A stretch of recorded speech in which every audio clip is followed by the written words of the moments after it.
Di bawah reruntuhan bangunan musala Pondok Pesantren Al-Khozini, seorang santri masih sempat salat sambil menenangkan teman-temannya. Meskipun dalam keadaan terdesak dan terjebak, namun tak banyak yang tahu, ada sahabatnya Raffi yang rela mati demi menyelamatkannya. Sebelum lanjut ceritanya, jangan lupa like dan subscribe channel Saka Bercerita.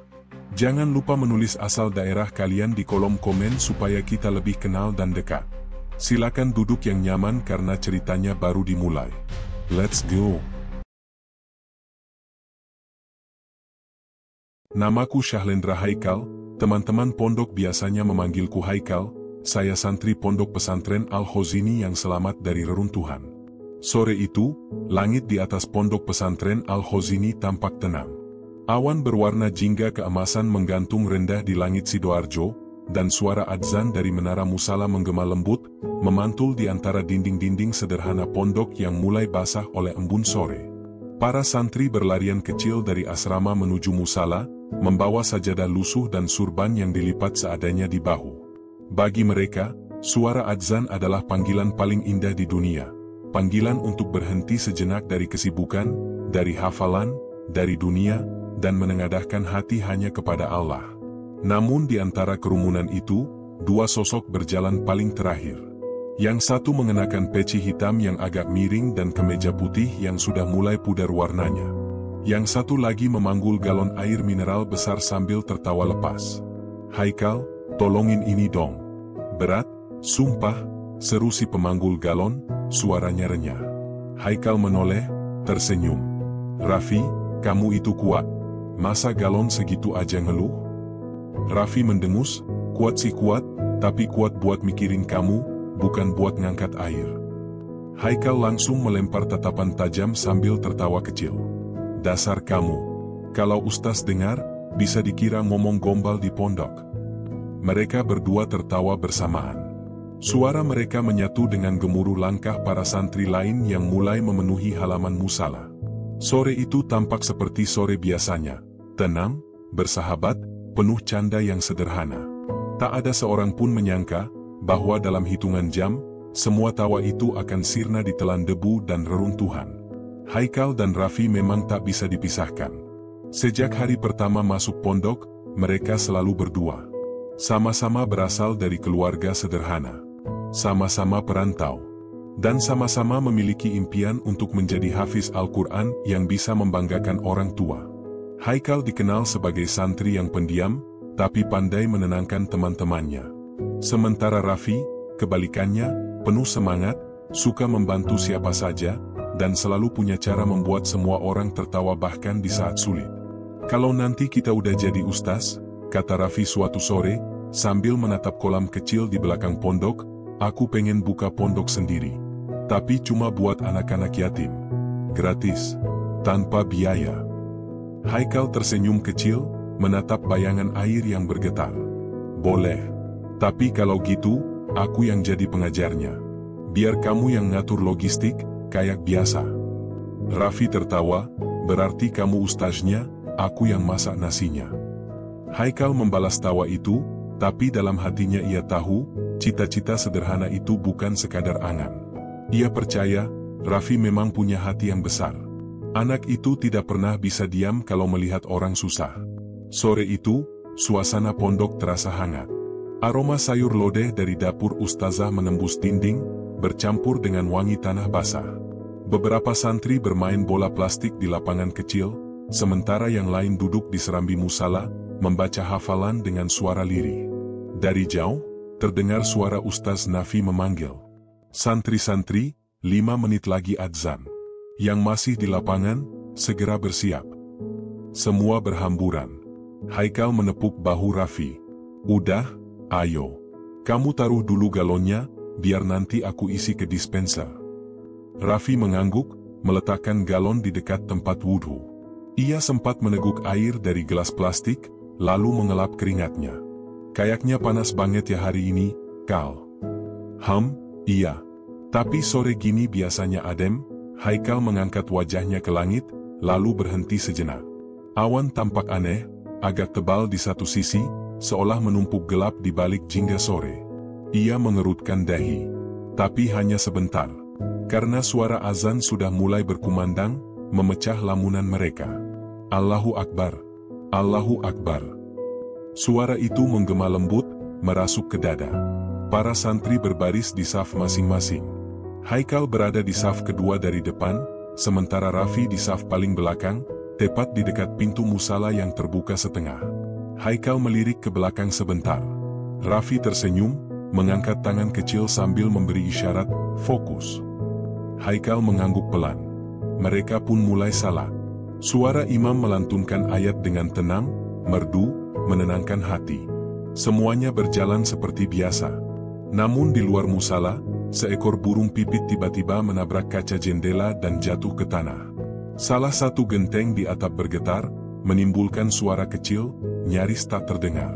Di saf ketiga, seorang santri kecil menoleh, lalu menatap ke arah langit-langit yang bergoyang pelan.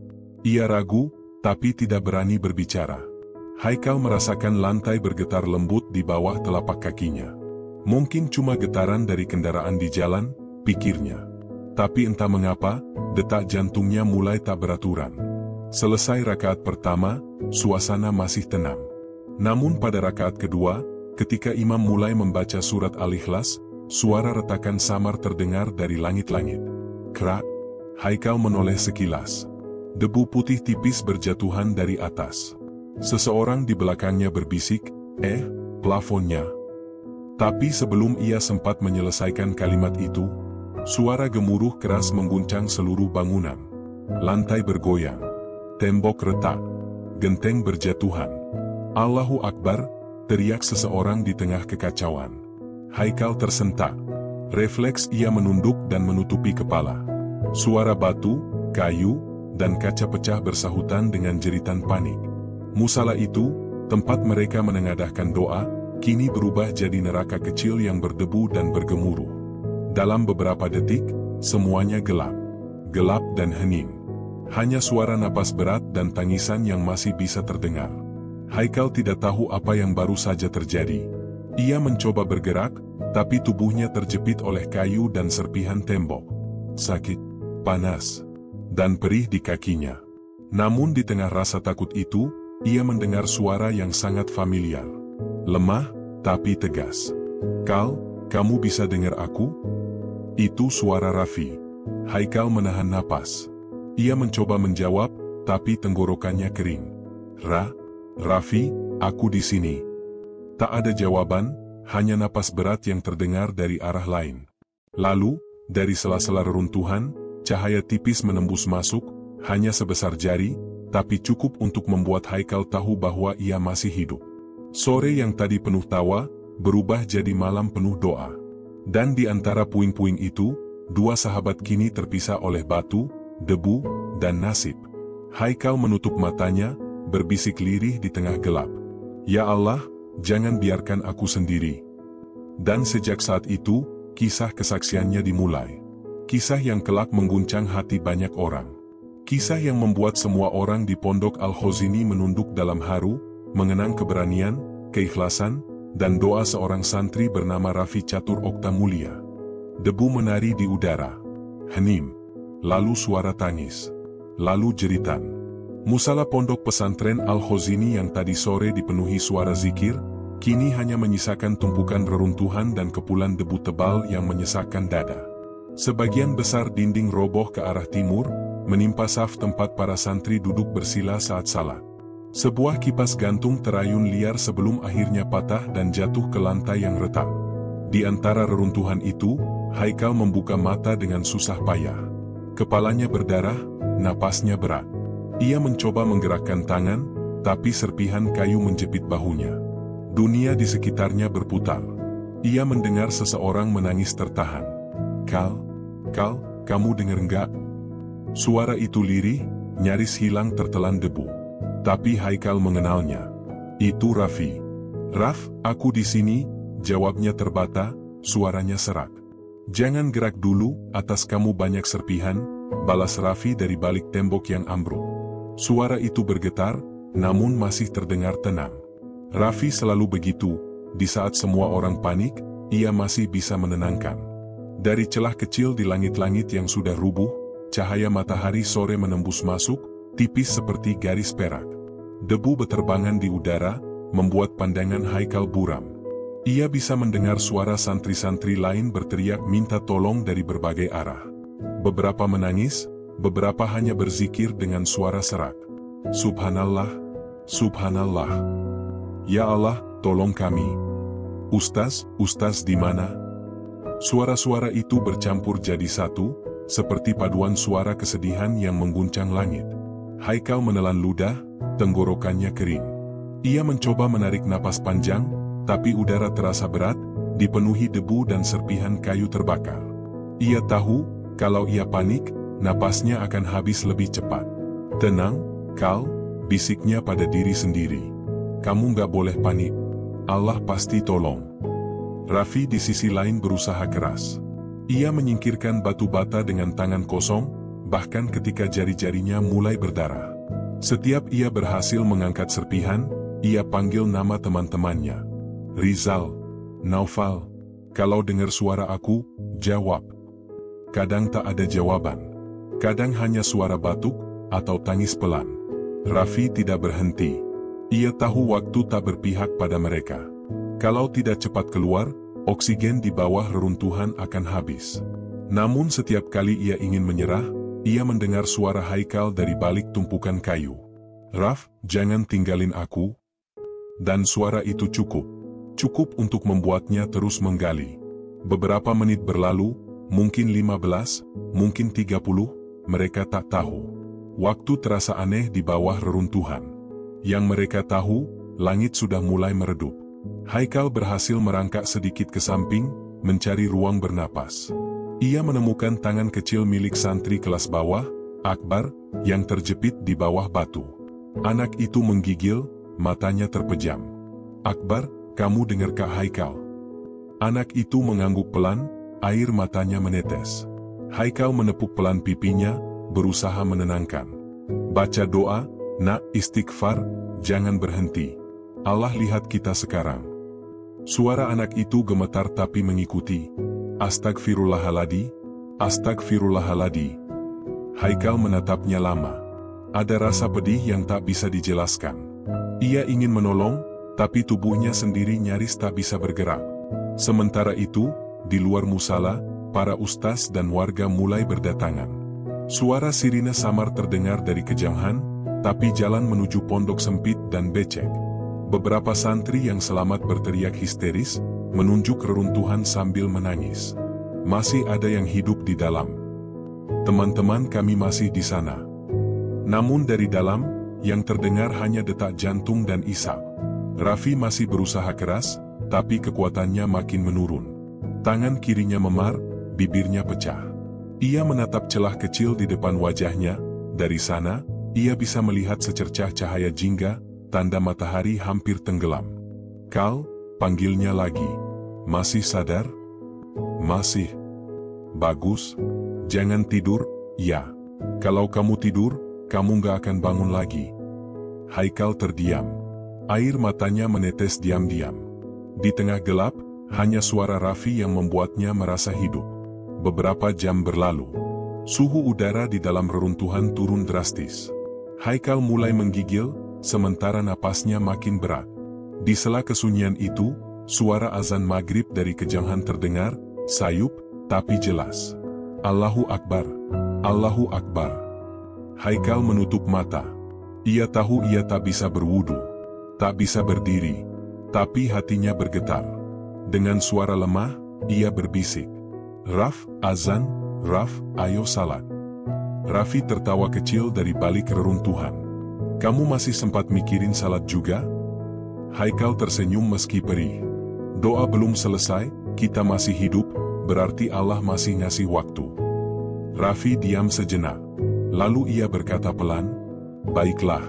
Kalau gitu, kita salat di sini aja. Di tempat ini. Biar malaikat yang jadi imam.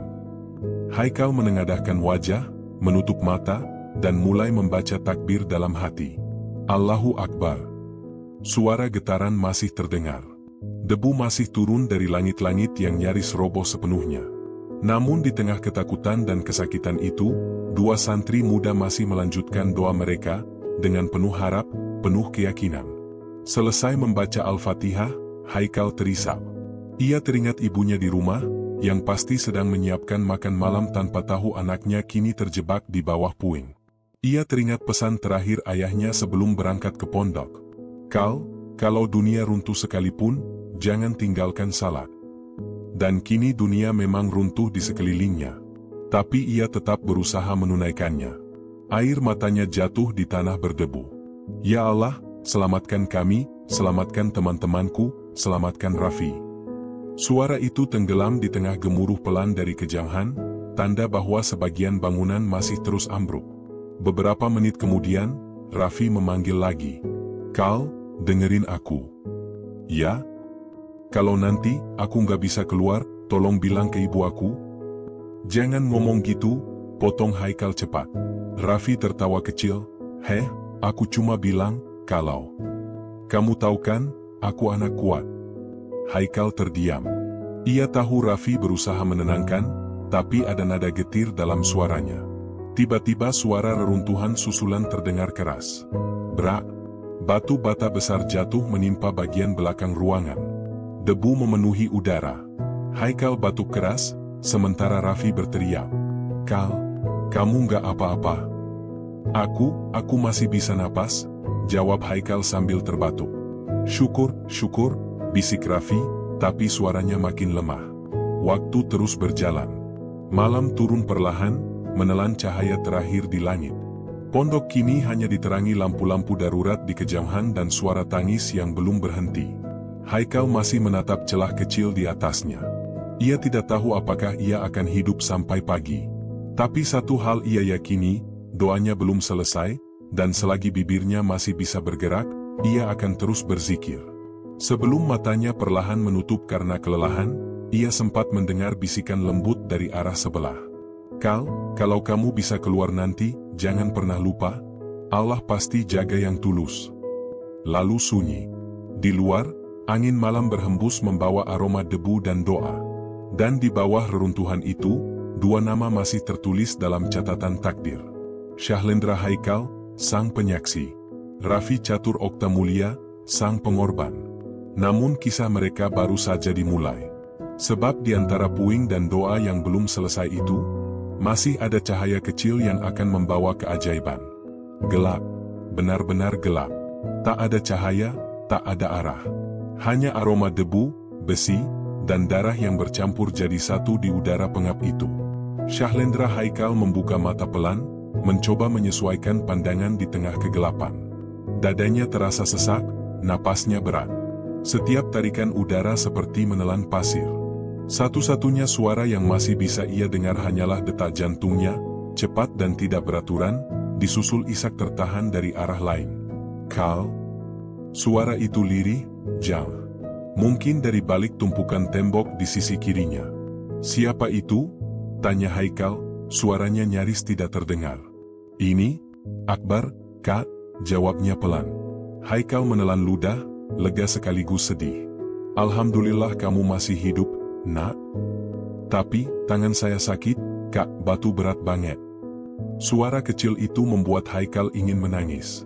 Namun ia tahu, jika ia ikut panik, anak-anak lain bisa kehilangan semangat untuk bertahan. Ia menggenggam segumpal tanah di sebelahnya, menahankan perih di tubuhnya, lalu berkata dengan suara paling tenang yang bisa ia keluarkan. "Dengerin kakak, ya, jangan berhenti zikir. Ucapin, astagfirullahaladzim, terus ulang-ulang, jangan nangis. Allah nggak tidur." "Iya, Kak." Suara kecil itu kembali bergetar, tapi kali ini lebih tenang. Waktu terasa berhenti di bawah sana. Mungkin sudah 1 jam, mungkin 2. Tidak ada yang tahu. Gelap menelan arah, dan napas mereka hanyalah tanda bahwa waktu masih berjalan. Haikal mulai mendengar suara lain. Dari sisi kanan, ada santri yang mengerang pelan.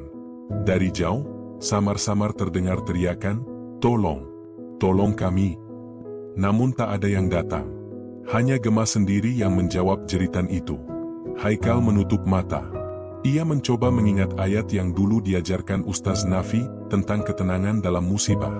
Barang siapa berzikir dalam kesulitan, maka Allah akan lapangkan dadanya, walau dunia di sekitarnya sempit. Ia menghembuskan napas panjang, lalu berbisik pada dirinya sendiri. Kalau aku panik, aku mati. Tapi kalau aku tenang, mungkin Allah masih beri jalan. Beberapa kali, Haikal mencoba menggerakkan tubuh. Kaki kanannya terjepit balok kayu, tapi masih bisa digerakkan sedikit. Setiap kali ia menarik, rasa sakit menjalar sampai ke dada, membuat pandangannya berkunam. Namun ia tidak menyerah. Di sela rasa sakit itu, suara lain terdengar lagi. Bukan suara Raffi. Suara ini seperti gemerisik. Lembut, tapi nyata. Haikal. Ia menoleh cepat. Tapi tak ada siapa-siapa. Gelap total.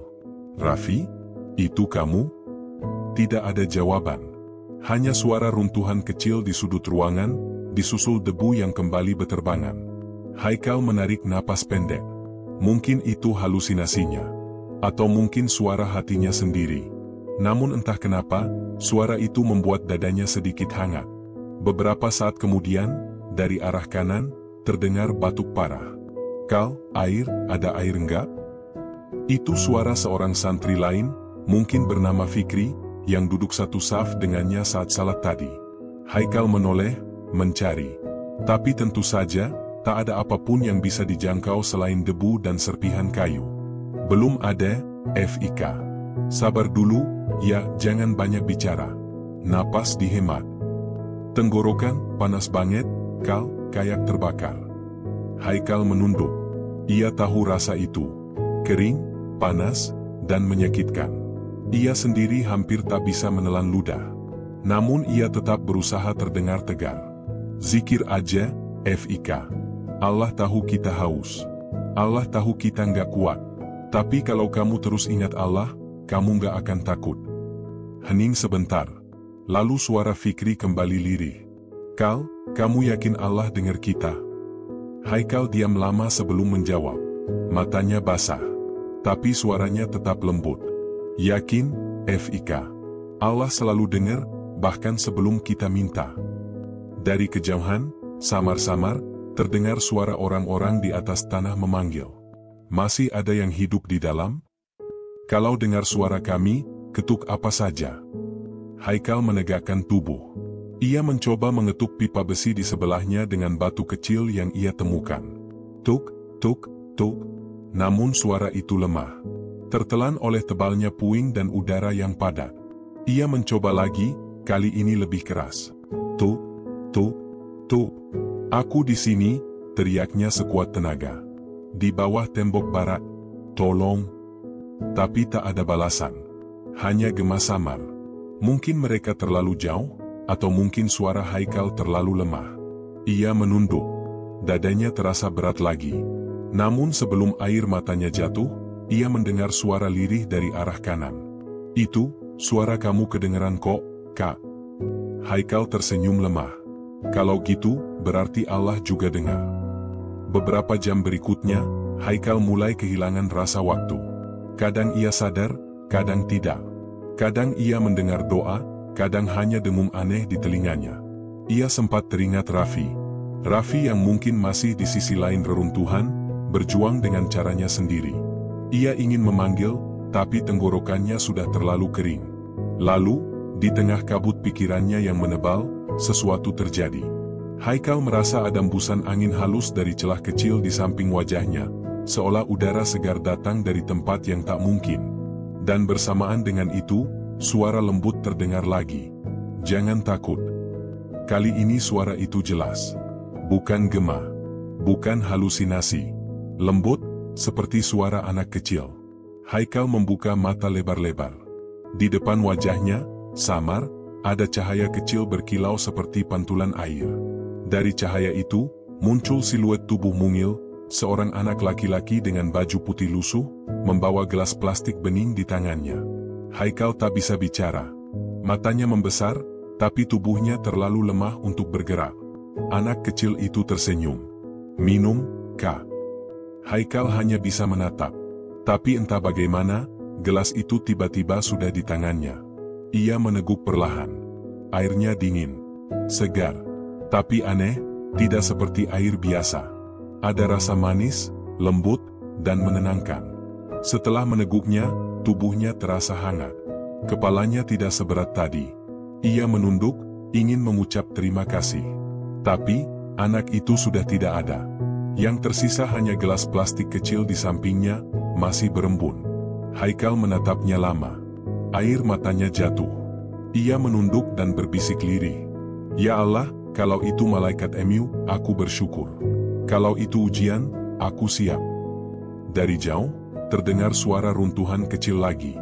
Haikal sadar, bahaya belum berakhir. Ia memeluk gelas kecil itu, menutup matanya, dan mulai berzikir. Suaranya pelan, tapi terus berulang. Hasbunallahu wa ni'mal wakil, hasbunallahu wa ni'mal wakil. Beberapa santri yang masih hidup ikut mengikuti zikir itu dalam isap. Satu persatu, suara mereka mulai menyatu. Di bawah reruntuhan itu, di tengah debu, darah, dan keputusasaan, mereka menciptakan harmoni doa yang naik ke langit. Dan malam itu, untuk pertama kalinya, Haikal merasa ia tidak sendirian. Tapi ia juga tahu, setiap napas adalah waktu yang dipinjam. Dan di sisi lain reruntuhan, mungkin Raffi masih berjuang dengan nyawanya sendiri. Doa belum selesai. Dan kisah mereka pun belum berakhir. Suara zikir itu masih bergema pelan di antara debu dan reruntuhan. Hasbunallahu wa ni'mal wakil, hasbunallahu wa ni'mal wakil. Satu demi satu, suara santri yang lemah mulai ikut mengucapkannya, sebagian lirih, sebagian hanya dalam hati. Namun di tengah semua itu, ada sesuatu yang berbeda di dada Haikal. Entah dari mana datangnya, tapi udara di sekelilingnya kini terasa lebih sejuk. Debu yang tadi menyesakkan paru-paru seolah mereda, seperti ada embusan angin lembut menyusup dari celah kecil di dinding puing. Haikal membuka mata perlahan. Cahaya samar memantul di depan wajahnya. Ia pikir itu senter dari tim penyelamat, tapi tidak. Cahaya itu berpendar lembut, berwarna keperakan, dan tak ada sumber pastinya. Cahaya itu bergerak, pelan, seolah hidup. Hingga perlahan membentuk siluet seseorang.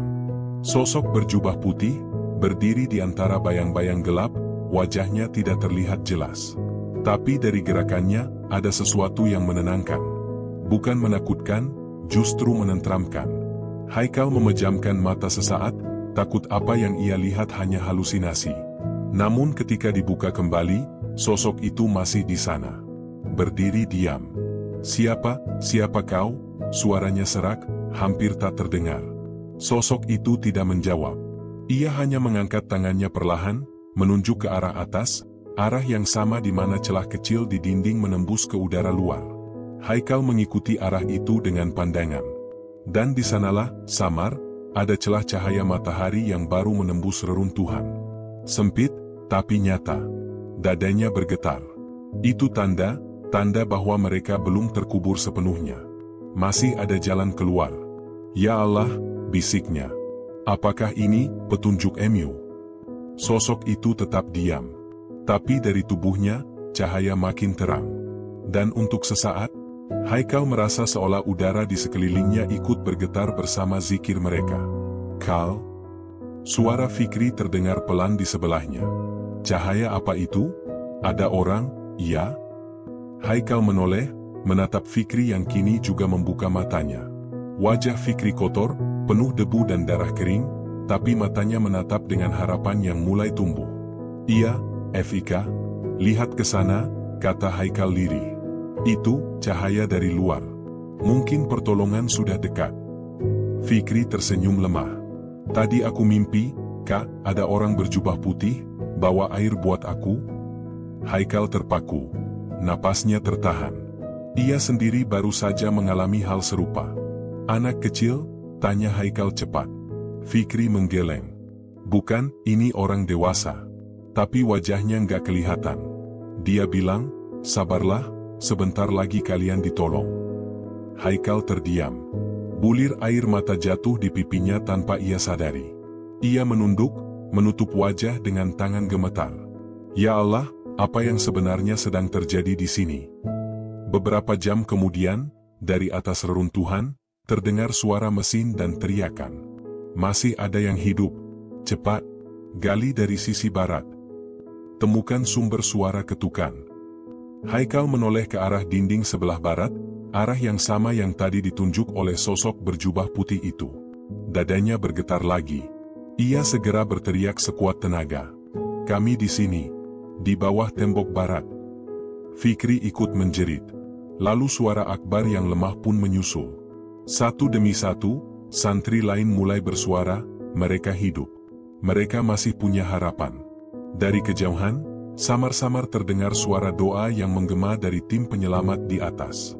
Allahu Akbar, masih ada yang hidup. Haikal tersenyum, air matanya bercampur dengan debu. Ia menatap ke arah tempat sosok berjubah putih tadi berdiri. Tapi sosok itu sudah tidak ada. Hanya sisa cahaya lembut yang memantul dari pecahan kaca, mengarah tepat ke wajahnya. Dan entah mengapa, ia merasa seperti sedang diawasi oleh sesuatu yang suci. Waktu berjalan lagi. Batu-batu mulai diangkat. Cahaya makin banyak menembus celah. Suara langkah kaki dan panggilan penyelamat kini terdengar jelas. Tenang, kami hampir sampai. Haikal menoleh ke arah santri lain. Sebagian mulai menangis lega, sebagian tetap berzikir. Suara mereka lembut, bersahutan dengan suara mesin dan palu dari atas. Lalu, tiba-tiba suara gemuruh terdengar lagi. Tanah bergetar keras. Salah satu balok besar di atas kepala mereka bergeser, siap jatuh. Allahu Akbar, teriak Haikal spontan sambil melindungi kepala Fikri. Namun sebelum batu itu benar-benar jatuh, cahaya putih yang sama kembali muncul, kali ini jauh lebih terang. Batu itu berhenti, menggantung di udara, lalu bergeser perlahan ke samping, seperti didorong oleh tangan tak terlihat. Haikal terpaku. Fikri pun menatap dengan mulut terbuka. Keduanya tahu, itu bukan kebetulan. Bukan semata fisika. Sosok berjubah putih itu muncul lagi di balik cahaya, kini lebih jelas. Wajahnya lembut, teduh, meski tetap samar oleh sinar. Ia menunduk sedikit ke arah Haikal. Belum waktumu mati, nak, katanya lirih. Masih ada yang harus kau lakukan. Haikal ingin bertanya siapa dia, tapi sebelum sempat bicara, cahaya itu menghilang lagi, lenyap secepat kilat. Beberapa menit kemudian, tangan-tangan manusia sungguhan akhirnya menembus celah reruntuhan. Ini dia, ada yang hidup. Tarik mereka pelan-pelan. Haikal mengangkat tangannya, menggenggam jemari kasar yang muncul dari atas. Saat tubuhnya mulai diangkat keluar, ia sempat menoleh ke bawah, ke arah tempat ia melihat sosok putih itu tadi. Tidak ada apa-apa. Hanya batu, debu, dan gelas plastik kecil yang masih berdiri tegak. Udara luar menyambutnya dengan cahaya matahari sore. Langit merah keemasan, seperti terbakar, tapi indah. Haikal memejamkan mata. Air mata jatuh tanpa bisa ditahan. Tubuhnya lemah, tapi hatinya penuh. Selamat, nak. Kau kuat sekali, kata seorang petugas SAR sambil menepuk bahunya. Haikal menatapnya, tersenyum kecil. Tadi saya enggak sendiri, Pak, jawabnya pelan. Petugas itu bingung. Maksudnya? Haikal menatap ke langit. Ada awan putih panjang membentuk seperti jubah terbentang. Ia menggeleng pelan dan berbisik. Allah kirimkan penolongnya, Pak, dengan cara yang manusia enggak akan sangka. Malamnya, Haikal dirawat di tenda darurat bersama korban lain. Fikri dan Akbar juga selamat. Namun di balik semua rasa syukur itu, ada satu pertanyaan yang terus mengganggu pikirannya. Siapa sosok berjubah putih itu? Manusia? Malaikat? Atau sekadar ilusi karena trauma? Namun setiap kali ia memikirkannya, ia teringat pada rasa air yang diminumnya, air yang tak mungkin ada di tempat itu. Dan setiap kali ia menyentuh gelas plastik kecil yang kini selalu ia simpan di saku jaket, hatinya terasa hangat lagi. Cahaya itu nyata, bisiknya. Aku melihatnya sendiri. Namun di kejauhan, di antara tumpukan reruntuhan yang belum dibersihkan, seseorang lain, tubuhnya belum ditemukan, masih tertimbun di bawah tanah. Namanya Raffi. Dan pada malam yang sama, dari arah reruntuhan itu, petugas SAR mengaku mendengar suara anak kecil tertawa lembut, disusul bisikan pelan. Masih ada satu yang harus diselamatkan.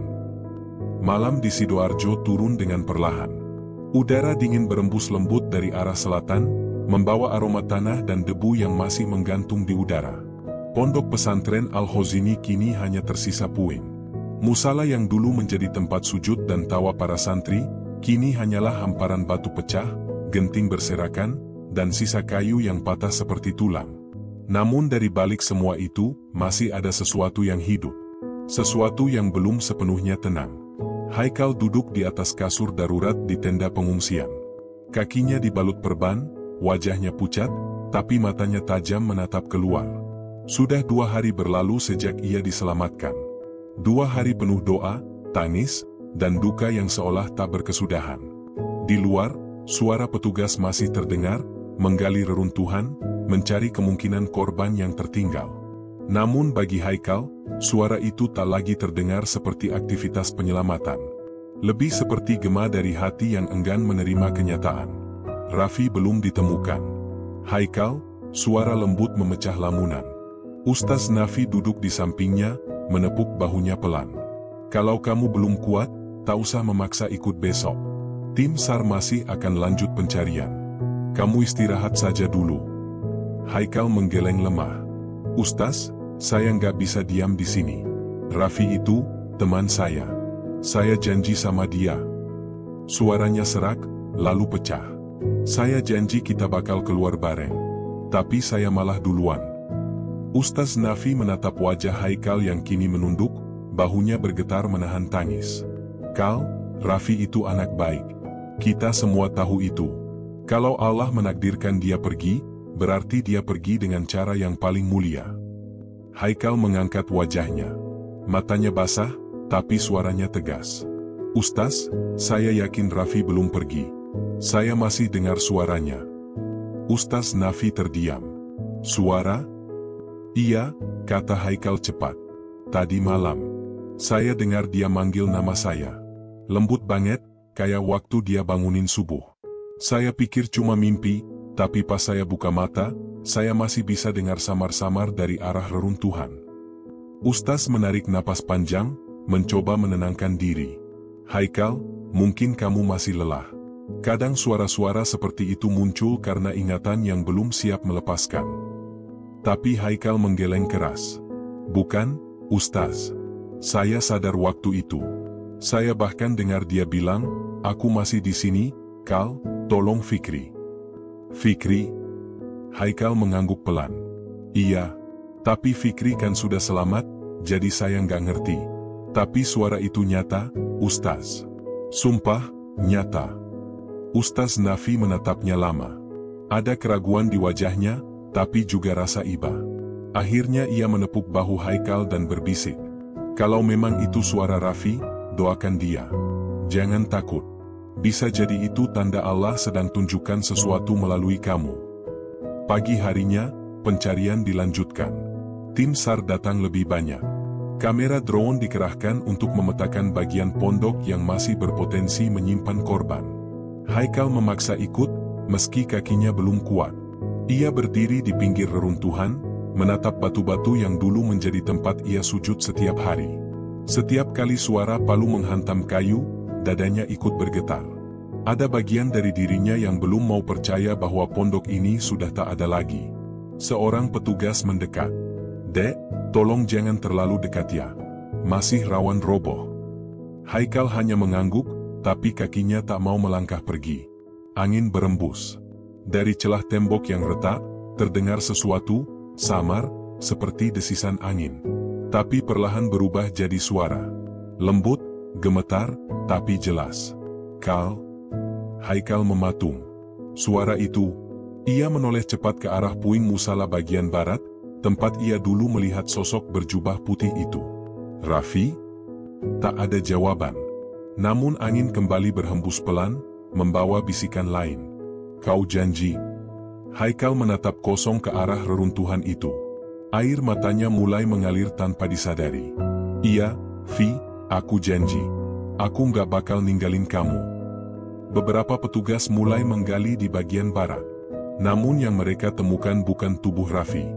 Hanya pecahan peci hitam dan sajadah hijau lusuh, milik Raffi. Haikal langsung lemas melihatnya. Tangannya gemetar saat memungut sajadah itu. Masih berdebu, tapi harum. Seolah baru saja dipakai untuk salat. Salah satu petugas berkata pelan, "Kalau dilihat dari posisi reruntuhannya, kemungkinan yang di bawah sini sudah nggak bertahan." Tapi Haikal cepat memotong, "Jangan ngomong gitu, Pak. Dia masih hidup." "Saya tahu." Semua menatapnya dengan iba. Tapi tidak ada yang berani membantah. Karena di saat itu juga, tiba-tiba, terdengar suara aneh dari bawah. Seperti ketukan 3 kali. Tok, tok, tok. Semua terdiam. Petugas SAR menatap satu sama lain. "Dengar, enggak?" tanya salah satu. "Dengar." Dari bawah. Haikal langsung berlutut, menempelkan telinganya ke tanah. "Raffi? Itu kamu?" "Tok, tok, tok." Suara itu menjawab. Haikal menatap para petugas dengan mata melebar. "Dia hidup. Gali di sini, cepat." Pengerjaan digencarkan. Setiap lapisan tanah diangkat dengan hati-hati. Haikal terus berdoa tanpa henti, air matanya tak berhenti jatuh. Di setiap ayat yang ia baca, suara ketukan itu terdengar makin pelan, seolah menunggu, seolah bertahan. Hingga akhirnya, setelah hampir 1 jam, salah satu petugas berteriak, "Ini, ada tangan." Haikal langsung mendekat, tapi petugas menahannya. Tubuh Raffi mulai terlihat, tertimbun batu setinggi dada, tapi wajahnya masih utuh. Matanya tertutup, wajahnya damai, dan jemarinya menggenggam peci hitam milik Haikal. Haikal terdiam. Dunia di sekelilingnya berhenti berputar. Suara orang, alat, semuanya menghilang. Yang ia lihat hanya wajah sahabatnya itu, dingin, tapi tersenyum. "Raffi," suaranya lirih, pecah dalam tangis. "Kamu, akhirnya ketemu juga." Petugas menunduk hormat. "Kami temukan dia, tapi, sepertinya sudah tak bernyawa." Haikal menggenggam peci itu erat-erat, menunduk di atas tubuh sahabatnya. Namun saat matanya terpejam, di telinganya, lagi-lagi terdengar suara yang sama. Lembut, jauh, tapi jelas. "Jangan sedih, Kal. Aku sudah pulang lebih dulu." Haikal menahan napas. Air matanya jatuh di pipi Raffi, dan ia berbisik, "Kalau kamu sudah pulang, Vi, tolong titipkan doa kami di sana." Hari itu, seluruh pondok menangis. Jenazah Raffi dimandikan dengan penuh kehormatan. Haikal memeluk peci itu sepanjang prosesi, tak mau melepas. Ustaz Nafi menatapnya dan berkata, "Kamu tahu, Kal? Beberapa santri bilang tadi malam mereka juga dengar suara dari reruntuhan. Tapi bukan jeritan. Suara orang mengaji." Haikal tertegun. "Mengaji?" Ustaz mengangguk pelan. "Surat Ar-Rahman." Suara itu berhenti pas adzan subuh. Haikal menatap ke langit, bibirnya bergetar. "Itu suara Raffi, Ustaz." Dia nggak pernah lupa baca Ar-Rahman sebelum tidur. Malamnya, Haikal duduk sendiri di halaman pondok yang kini lapang. Di tangannya, peci hitam Raffi. Angin berembus pelan, dan dari kejauhan, samar-samar terdengar seperti lantunan ayat. Suaranya lembut, sama persis dengan suara Raffi. "Fabiai ala'ai rabbikuma tukad ziban." Haikal menutup mata, air matanya jatuh lagi. Kali ini bukan karena duka, tapi karena ia tahu, sahabatnya telah pulang, dan pondok ini, masih dijaga oleh doa-doa yang tak akan pernah padam. Hari itu, langit di Sidoarjo tampak redup meski matahari belum sepenuhnya tenggelam. Pondok pesantren Al-Khozini masih dipenuhi tenda-tenda darurat dan sisa puing yang belum dibersihkan. Namun di antara kesedihan itu, Haikal duduk diam di serambi yang tersisa dari bangunan asrama lama, satu-satunya sudut pondok yang masih berdiri tegak. Di pangkuannya, peci hitam Raffi. Di tangannya, sebuah sajadah hijau yang masih beraroma tanah. Ia belum sanggup melepaskannya, seolah benda itu masih menyimpan napas sahabatnya. Sudah 3 hari sejak jasad Raffi dimakamkan. Namun rasa kehilangan itu, tidak juga berkurang. Setiap malam, Haikal masih mendengar lantunan ayat yang dulu biasa Raffi baca. Terkadang samar, terkadang begitu jelas hingga membuatnya terbangun dari tidur. Dan malam itu, suara itu kembali datang. "Kal." Haikal tersentak. Suara itu, lagi, lembut, tapi sangat dekat. Ia menoleh cepat ke kanan dan kiri, tapi tak ada siapapun. Hanya angin yang meniup pelan dinding bambu di belakangnya. "Kal, janji kita belum selesai." Suara itu terdengar lagi, lebih lirih, seolah dibisikkan di telinganya. Haikal bangkit dengan napas terengah. "Raffi, kamu di mana?" Tak ada jawaban. Namun dari arah reruntuhan musala, angin berhembus kencang dan membawa aroma yang sangat ia kenal, aroma sabun yang biasa dipakai Raffi setiap habis wudhu. Haikal menatap ke arah sana. Langkahnya tergerak tanpa ia sadari. Ia berjalan menembus puing, melewati dinding yang sudah runtuh dan sisa papan tulis yang kini tertutup debu. Langkahnya berhenti di dekat tempat ia dulu melihat sosok berjubah putih. Di sana, di antara pecahan genting, matanya menangkap sesuatu. Sebuah kaleng biskuit tua, penyok di sisi kanan, tapi masih tertutup rapat. Ia jongkok, meniup debunya, lalu membuka perlahan. Di dalamnya, ada selembar kertas terlipat rapi, sedikit kotor tapi tulisannya masih jelas. Tulisan tangan Raffi. Tangan Haikal bergetar. Ia duduk pelan di lantai, membuka surat itu dengan hati-hati. Baris pertama membuat napasnya berhenti. "Untuk Haikal, sahabatku yang tidak pernah kutinggalkan dalam doa." Air mata langsung jatuh. Haikal menyentuh tulisan itu dengan jari gemetar, membaca baris demi baris berikutnya dengan dada sesak. "Kal, kalau kamu baca surat ini, berarti sesuatu yang kutakuti akhirnya terjadi. 3 malam terakhir, aku mimpi aneh. Di dalam musala, aku lihat semua santri berlari ketakutan, dan aku berdiri di tengah mereka. Atapnya runtuh, tapi ada cahaya besar turun dari langit. Lalu aku dengar suara yang bilang, 'Kau harus menolong mereka, sekalipun nyawamu taruhannya.' Awalnya aku pikir cuma mimpi biasa, tapi semua terasa nyata. Bahkan aku ingat betul, kamu berdiri di sampingku. Karena itu aku titip kaleng ini di bawah papan tempat wudhu. Kalau sesuatu terjadi, aku ingin kamu tahu, aku tidak takut mati. Aku cuma takut gagal menepati janji kita. Janji bahwa pondok ini akan selalu punya yang menjaga, dengan doa, bukan hanya tembok." Haikal menutup mulutnya, menahan tangis. Tangannya bergetar, matanya buram. Ia tahu betul kapan Raffi menulis ini. 3 hari sebelum bencana. 3 hari sebelum segalanya berubah. Dalam surat itu, Raffi menulis lagi, "Kal, aku juga temukan sesuatu. Di ruang arsip pondok, aku lihat dokumen lama dari pendiri pondok, almarhum Kiai Umar. Ada catatan tentang nisbat cahaya, doa yang dulu diajarkan kepada santri khusus. Katanya, doa itu mampu melindungi pondok dari bencana, asal dibaca dengan ikhlas dan tanpa takut kehilangan apapun. Tapi waktu aku baca, aku tahu, doa itu bukan buat perlindungan dari bencana alam. Doa itu buat menguatkan hati santri yang harus memilih, menyelamatkan diri, atau menyelamatkan orang lain. Kal, kalau nanti pondok ini benar-benar diuji, tolong jaga yang lain. Jangan berhenti berdoa meski semua hancur. Karena kalau doamu berhenti, maka cahaya itu akan padam." Haikal tak sanggup melanjutkan. Ia menunduk, menangis dalam diam. Air matanya jatuh membasahi surat itu.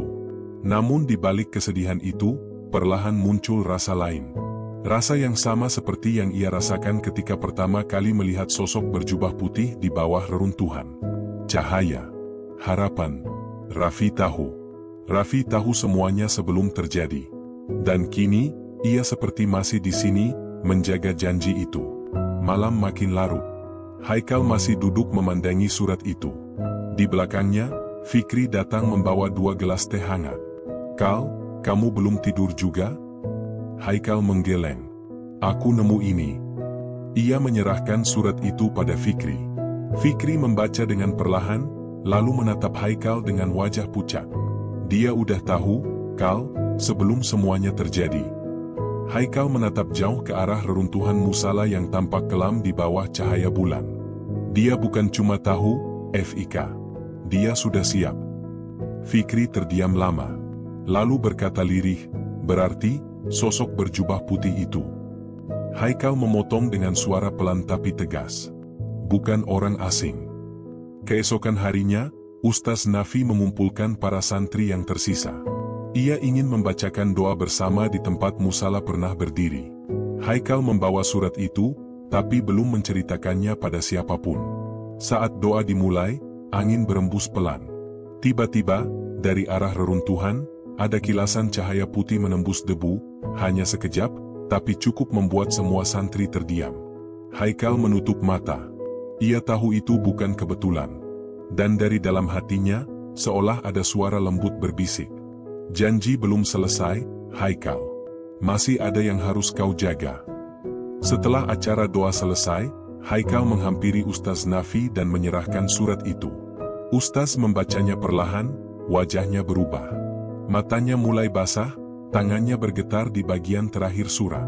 Jika nanti pondok ini berdiri lagi, jangan ubah nama musalanya. Namakan kembali seperti dulu, Ar-Rafiq, tempat para sahabat bersujud bersama. Agar aku tahu, dari manapun aku melihat, kalian masih bersama.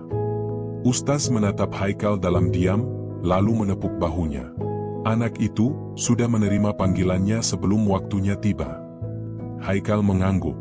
Tapi kenapa saya masih hidup, Ustaz? Kenapa bukan saya yang digantikan? Ustaz tersenyum tipis. Karena kamu yang ditunjuk untuk menepati janjinya. Malam itu, Haikal menatap langit pondok yang hitam pekat. Bintang-bintang berkelip pelan, seolah mendengar doanya.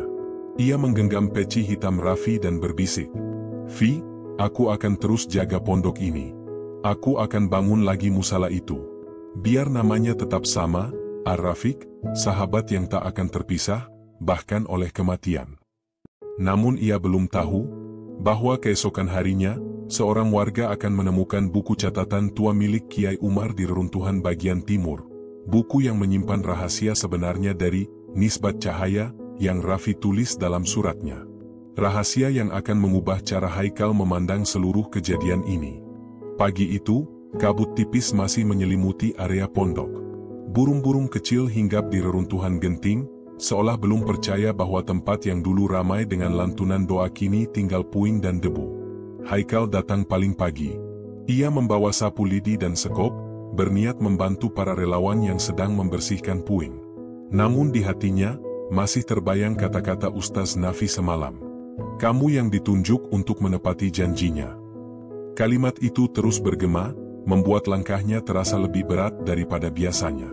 Beberapa santri sudah berkumpul di sekitar reruntuhan timur pondok, tempat yang selama ini belum tersentuh pembersihan. Seorang warga Parubaya datang dengan sebuah benda di tangan, wajahnya penuh debu. "Ini, saya temukan di bawah batu bata dekat sumur tua," katanya sambil menyerahkan sesuatu kepada Haikal. Haikal menatap benda itu, sebuah buku tua, tebal, dengan sampul kulit berwarna coklat gelap yang sudah rapuh di tepinya. Tulisan di sampulnya nyaris pudar, tapi Haikal masih bisa membaca. Nisbat cahaya, catatan Kiai Umar bin Syarif. Jantung Haikal berdetak keras. Nama itu bukan nama asing. Itu nama pendiri pondok, sosok yang dulu selalu disebut ustaz-ustaz sebagai wali yang hatinya hidup dalam doa. Haikal menatap buku itu lama, seolah takut menyentuhnya. Namun rasa penasaran akhirnya mengalahkan rasa gentar di dadanya. Ia membuka halaman pertama. Tulisan tangan Arab Pegon memenuhi lembaran dengan tinta yang sudah agak pudar. Ada coretan doa, catatan harian, hingga kisah tentang berdirinya pondok Al-Khozini. Namun di tengah-tengah buku, Haikal menemukan bagian yang berbeda. Halaman dengan garis hitam di sekelilingnya dan tulisan besar di atasnya. "Doa nisbat cahaya, jangan dibaca tanpa hati yang bersih." Haikal menelan ludah. Ia menatap tulisan itu lama, lalu membaca paragraf pertama di bawahnya. Doa ini bukan untuk memohon keselamatan dunia, tapi untuk menyalakan cahaya di dalam hati orang-orang yang akan diuji. Barang siapa membacanya dengan ikhlas, maka dirinya akan menjadi penerang bagi yang lain. Meski itu berarti, ia akan padam terlebih dahulu. Haikal terdiam. Kalimat itu menampar batinnya. Padam terlebih dahulu? Bukankah itu yang terjadi pada Rafi? Tiba-tiba, angin berembus dari celah reruntuhan.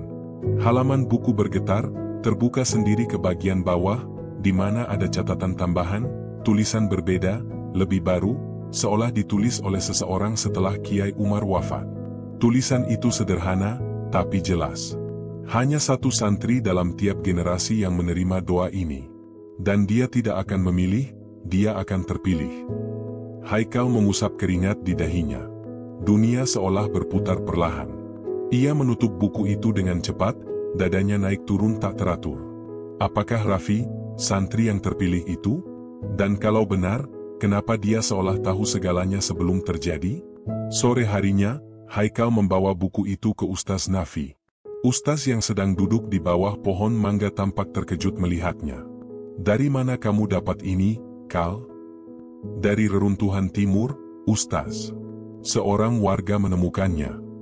Ustaz membuka perlahan, matanya membaca setiap halaman dengan seksama. Namun di bagian tengah, tangannya berhenti. Matanya melebar. "Subhanallah," bisiknya pelan. Haikal menatapnya penuh tanya. "Ustaz tahu doa ini?" Ustaz Nafi menutup buku itu perlahan, lalu menatap Haikal dengan pandangan yang sulit dijelaskan. "Dulu, waktu saya masih santri di sini, Kiai Umar pernah menyebutnya, tapi hanya sekali. Katanya, doa ini tidak untuk semua orang. Doa ini untuk orang yang hatinya bersih dari pamrih, yang siap berkorban tanpa menuntut balasan." Haikal menunduk. Kata-kata itu membuat hatinya semakin berat. Ustaz melanjutkan, "Dan biasanya, santri yang terpilih akan mendapat tanda sebelum waktunya tiba." Haikal teringat pada surat Raffi. Mimpi tentang cahaya besar dan suara yang menyuruhnya menolong orang lain. Ia menggigit bibir, matanya mulai basah. Berarti Raffi sudah tahu takdirnya. Ustaz Nafi menatap jauh ke arah musala yang runtuh. Mungkin bukan sekadar tahu, Kal, tapi dia sudah menerimanya. Malam menjelang. Haikal duduk di depan tenda, menatap bintang yang bertaburan di langit. Ia membuka buku itu lagi dan membaca dengan perlahan bagian yang berjudul, Makna Cahaya. Cahaya bukan datang untuk menerangi dirinya sendiri. Ia datang untuk mereka yang masih dalam gelap. Maka, ketika seseorang telah menjadi cahaya, dia tidak perlu takut padam. Karena sinarnya akan tetap tinggal dalam hati orang yang diselamatkannya. Haikal menutup buku itu sambil memejamkan mata. Seketika ia merasa seperti sedang mendengar suara Raffi lagi, sama lembutnya seperti waktu di bawah reruntuhan dulu. "Jangan berhenti berdoa, Kal." Air mata kembali menetes. Haikal menggenggam buku itu erat. "Raffi, kamu bukan cuma penyelamat kami. Kamu cahaya yang Kiai Umar maksud." Namun malam itu, sesuatu terjadi. Saat Haikal hendak masuk ke tenda, tiba-tiba angin bertiup kencang. Tenda bergoyang, pasir beterbangan, dan dari arah reruntuhan musala terdengar suara seperti langkah kaki menyeret.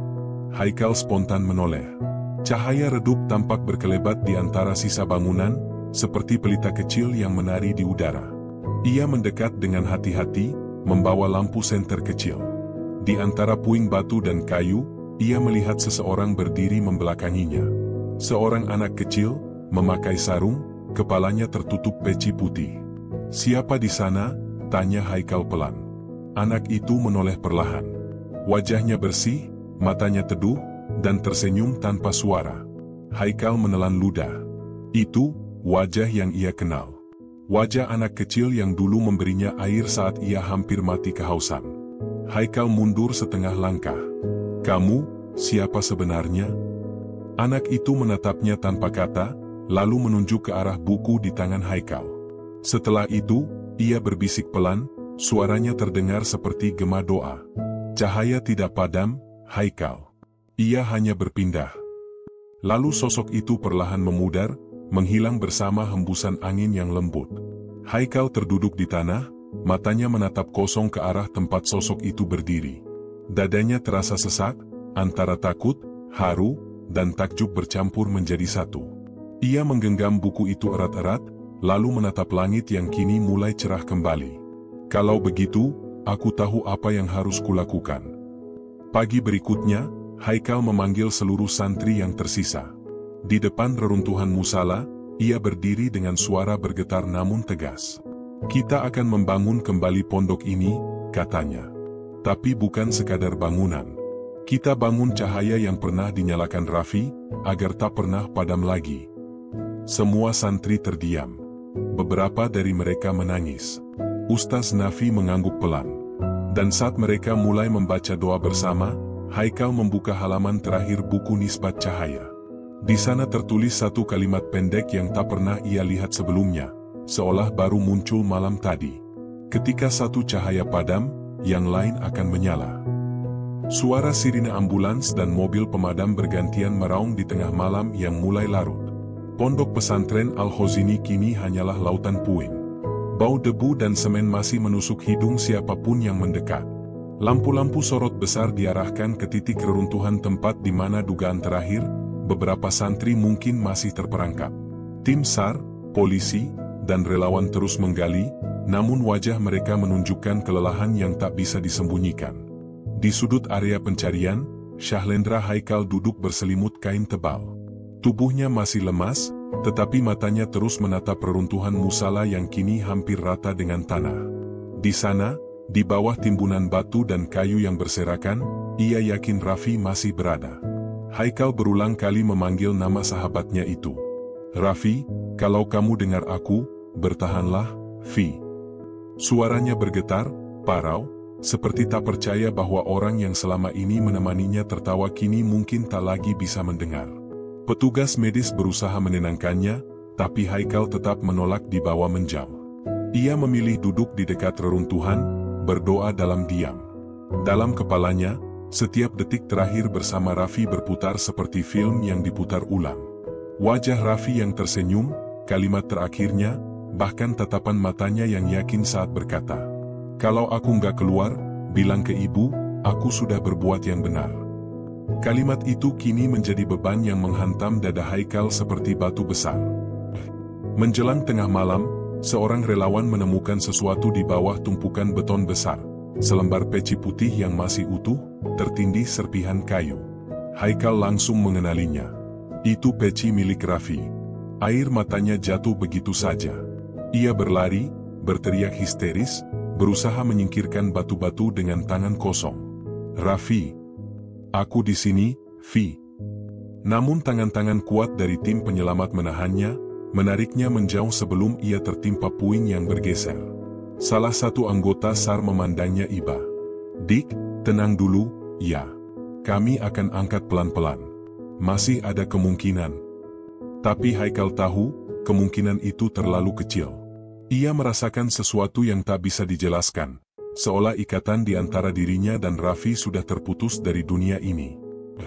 3 jam kemudian, ketika azan subuh berkumandang lirih dari masjid terdekat, tim akhirnya menemukan tubuh Raffi.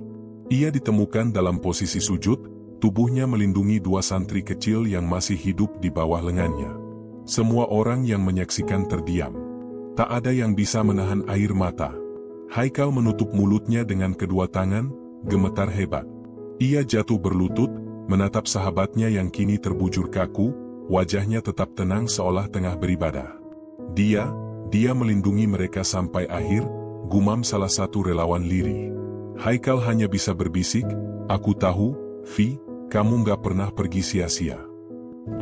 Ketika jenazah Raffi dibersihkan dan dibawa menuju mobil jenazah, Haikal meminta izin sebentar untuk menunaikan salat subuh di pinggir reruntuhan.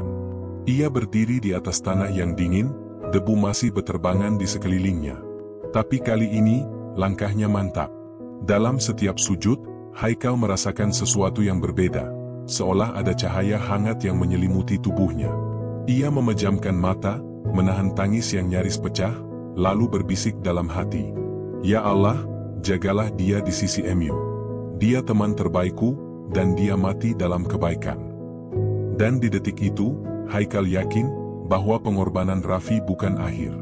Itu adalah permulaan dari sesuatu yang lebih besar. Kisah tentang keberanian, keikhlasan, dan iman yang tak pernah padam bahkan di bawah reruntuhan sekalipun.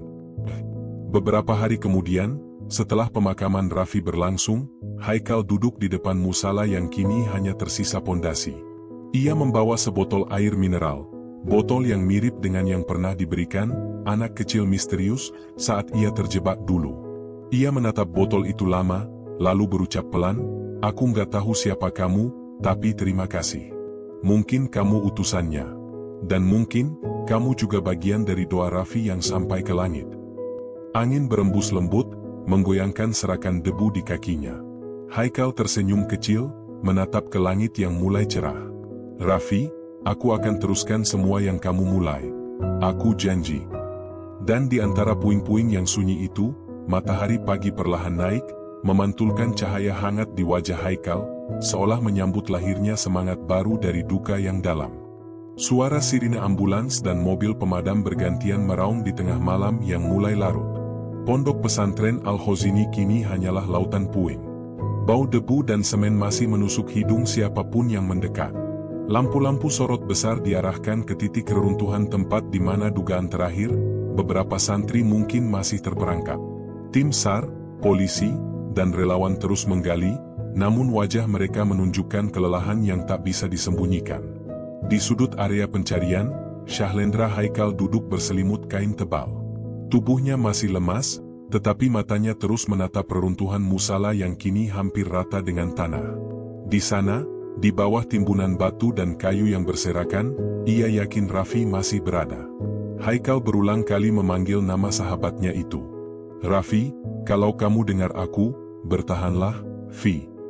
Suaranya bergetar, parau, seperti tak percaya bahwa orang yang selama ini menemaninya tertawa kini mungkin tak lagi bisa mendengar. Petugas medis berusaha menenangkannya, tapi Haikal tetap menolak dibawa menjauh. Ia memilih duduk di dekat reruntuhan, berdoa dalam diam. Dalam kepalanya, setiap detik terakhir bersama Raffi berputar seperti film yang diputar ulang. Wajah Raffi yang tersenyum, kalimat terakhirnya, bahkan tatapan matanya yang yakin saat berkata, "Kalau aku nggak keluar, bilang ke ibu, aku sudah berbuat yang benar." Kalimat itu kini menjadi beban yang menghantam dada Haikal seperti batu besar. Menjelang tengah malam, seorang relawan menemukan sesuatu di bawah tumpukan beton besar, selembar peci putih yang masih utuh, tertindih serpihan kayu. Haikal langsung mengenalinya. Itu peci milik Raffi. Air matanya jatuh begitu saja. Ia berlari, berteriak histeris, berusaha menyingkirkan batu-batu dengan tangan kosong. "Raffi, aku di sini, Vi." Namun tangan-tangan kuat dari tim penyelamat menahannya, menariknya menjauh sebelum ia tertimpa puing yang bergeser. Salah satu anggota SAR memandangnya iba. "Dik, tenang dulu, ya. Kami akan angkat pelan-pelan. Masih ada kemungkinan." Tapi Haikal tahu, kemungkinan itu terlalu kecil. Ia merasakan sesuatu yang tak bisa dijelaskan, seolah ikatan di antara dirinya dan Raffi sudah terputus dari dunia ini. 3 jam kemudian, ketika azan subuh berkumandang lirih dari masjid terdekat, tim akhirnya menemukan tubuh Raffi. Ia ditemukan dalam posisi sujud, tubuhnya melindungi 2 santri kecil yang masih hidup di bawah lengannya. Semua orang yang menyaksikan terdiam. Tak ada yang bisa menahan air mata. Haikal menutup mulutnya dengan kedua tangan, gemetar hebat. Ia jatuh berlutut, menatap sahabatnya yang kini terbujur kaku, wajahnya tetap tenang seolah tengah beribadah. Dia melindungi mereka sampai akhir, gumam salah satu relawan lirih. Haikal hanya bisa berbisik, "Aku tahu, Vi, kamu gak pernah pergi sia-sia." Ketika jenazah Raffi dibersihkan dan dibawa menuju mobil jenazah, Haikal meminta izin sebentar untuk menunaikan salat subuh di pinggir reruntuhan. Ia berdiri di atas tanah yang dingin, debu masih beterbangan di sekelilingnya. Tapi kali ini, langkahnya mantap. Dalam setiap sujud, Haikal merasakan sesuatu yang berbeda, seolah ada cahaya hangat yang menyelimuti tubuhnya. Ia memejamkan mata, menahan tangis yang nyaris pecah, lalu berbisik dalam hati, "Ya Allah, jagalah dia di sisi MU. Dia teman terbaikku, dan dia mati dalam kebaikan." Dan di detik itu, Haikal yakin bahwa pengorbanan Raffi bukan akhir. Itu adalah permulaan dari sesuatu yang lebih besar. Kisah tentang keberanian, keikhlasan, dan iman yang tak pernah padam bahkan di bawah reruntuhan sekalipun. Beberapa hari kemudian, setelah pemakaman Raffi berlangsung, Haikal duduk di depan musala yang kini hanya tersisa pondasi. Ia membawa sebotol air mineral, botol yang mirip dengan yang pernah diberikan anak kecil misterius saat ia terjebak dulu. Ia menatap botol itu lama, lalu berucap pelan, "Aku nggak tahu siapa kamu, tapi terima kasih. Mungkin kamu utusannya. Dan mungkin, kamu juga bagian dari doa Raffi yang sampai ke langit." Angin berembus lembut, menggoyangkan serakan debu di kakinya.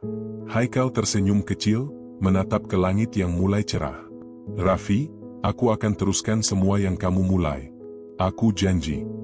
Dan di antara puing-puing yang sunyi itu, matahari pagi perlahan naik, memantulkan cahaya hangat di wajah Haikal, seolah menyambut lahirnya semangat baru dari duka yang dalam. Langit Sidoarjo siang itu cerah, tapi suasana di halaman pondok pesantren Al-Khozini masih terasa sendu. Spanduk besar bertuliskan, "Doa bersama dan tahlil 7 hari runtuhnya Musala Al-Khozini," terpasang di depan aula darurat. Kursi-kursi plastik disusun rapi, dan di barisan paling depan duduk para santri yang selamat. Wajah mereka tenang namun menyimpan luka yang belum sembuh. Syahlendra Haikal duduk di antara mereka, mengenakan baju koko putih dan peci hitam. Wajahnya tampak lebih matang dari seminggu lalu, sorot matanya teduh tapi dalam, seperti seseorang yang telah melewati sesuatu yang jauh lebih besar dari usianya. Di depannya, mikrofon berdiri. Panitia meminta ia memberikan kesaksian, menceritakan bagaimana ia bisa bertahan di bawah reruntuhan, dan seperti apa pengorbanan Raffi sebelum ajal menjemputnya. Haikal sempat terdiam lama. Suara bisik-bisik para hadirin mereda ketika ia berdiri. Tangannya gemetar sedikit, tapi matanya menatap ke arah bekas musala yang kini masih dikelilingi garis polisi. "Assalamualaikum warahmatullahi wabarakatuh," suaranya lirih, tapi cukup jelas terdengar oleh semua yang hadir. "Nama saya Syahlendra Haikal. Saya salah satu santri yang tertimbun di reruntuhan musala malam itu. Saya masih hidup, tapi banyak teman saya yang gak sempat keluar. Salah satunya, sahabat saya sendiri, Raffi Catur Okta Mulia." Haikal menelan ludah, menunduk sejenak sebelum melanjutkan. "Malam itu, kami sedang belajar setelah Isya. Tiba-tiba tanah bergetar, suara kayu patah dan atap roboh menghantam semua arah. Kami sempat panik. Gelap, pengap, dan penuh debu. Saya pikir, itu akhir dari semuanya." Suasana di aula sunyi. Hanya terdengar helaan napas dan sesekali isak tertahan. Tapi di tengah kekacauan itu, Raffi nggak berhenti menenangkan kami. Dia teriak dari bawah tumpukan kayu, nyuruh kami buat tetap zikir, tetap salat meskipun nggak bisa berdiri.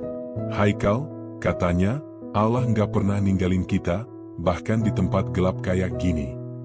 Haikal berhenti sejenak, menatap ke arah bangku kosong di sebelahnya, tempat di mana Raffi biasanya duduk setiap pengajian. Dia bantu anak-anak kecil keluar dulu. Waktu itu masih sempat bercanda, "Kalau aku nyangkut, tolong doain, Kal." Saya kira itu cuma gurangan, saya nggak tahu kalau itu kata-kata terakhirnya. Tangis mulai terdengar dari barisan para santri. Beberapa guru menunduk, menahan air mata. Haikal menarik napas panjang, lalu melanjutkan dengan suara lebih tenang. "Selama di bawah reruntuhan, saya sempat haus banget. Rasanya hampir nggak sanggup bertahan. Tapi waktu saya nyaris pingsan, ada seorang anak kecil datang, wajahnya bersih, bajunya putih, matanya menenangkan. Dia kasih saya air dari selang panjang. Saya minum sedikit, lalu tertidur. Tapi waktu saya bangun, dia udah nggak ada. Saya nggak tahu siapa dia, tapi air itu, rasanya seperti air Zam-Zam." Para jamaah mulai berbisik pelan, sebagian menunduk khusyuk. "Saya percaya," lanjut Haikal, "itu pertolongan Allah.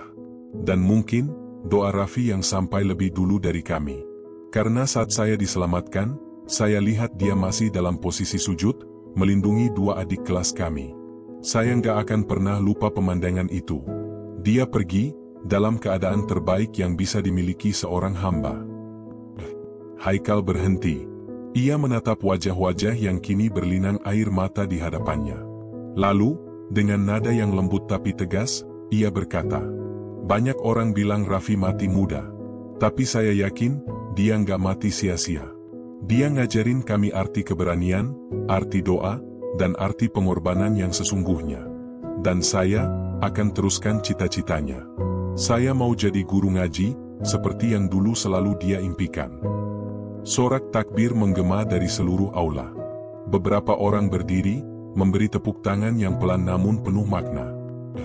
Malam harinya, setelah acara selesai, Haikal kembali ke reruntuhan musala. Ia membawa bunga melati dan meletakkannya di tempat Raffi ditemukan.